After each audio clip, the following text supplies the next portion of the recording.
आज माढा तहसील कार्यालयावरती शक्तीपीठ बाधित शेतकऱ्यांनी प्रचंड असा मोर्चा काढलेला आहे आणि या मोर्चामध्ये शेतकऱ्यांची एकच मागणी आहे की या महाराष्ट्रामध्ये या सोलापूर जिल्ह्यामध्ये मागणी नसताना आणि कुठलीही गरज शेतकऱ्यांना नसताना हा शक्तीपीठ महामार्ग त्याचं सर्वेक्षण चालू झालेलं आहे, महामार्गाची मंजुरी मिळाली असं सांगतात। या महामार्गाची शेतकऱ्यांना गरज नाही, तो रद्द झाला पाहिजे या प्रमुख मागणीसाठी या ठिकाणी मोर्चा झालेला आहे। काय तुमची भूमिका असणार आहे, काय विरोध असणार आहे पुढचा यापुढे? कुठल्याही परिस्थितीत हा शक्तीपीठ महामार्ग झाला नाही पाहिजे, कारण या शक्तीपीठ महामार्ग झाल्यानंतर जवळपास या राज्यामधील 9,000 कुटुंब शेतकरी त्यांची पूर्ण शेती या शक्तीपीठ महामार्गाच्या मध्ये संपादित होणार आहे। अनेक कुटुंबाची घरं जाणार आहेत।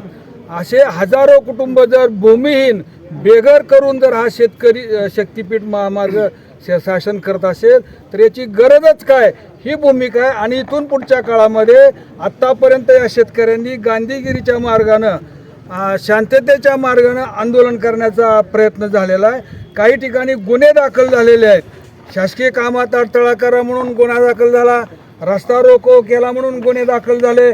परंतु आमच्यावर कितीही गुन्हे दाखल होऊ द्या, आम्ही हा शक्तीपीठ महामार्ग हे शेतकऱ्यां सगळे होऊ देणार नाही। आणि जर सरकारने बळजबरीनं आणि दडपशाही करून जर शक्तीपीठ महामार्गाचं सर्वेक्षण चालूच ठेवलं, त्यांची कार्यवाही जर चालूच ठेवली तर आम्ही निश्चितपणानं पुढं टोकाची भूमिका घेऊ।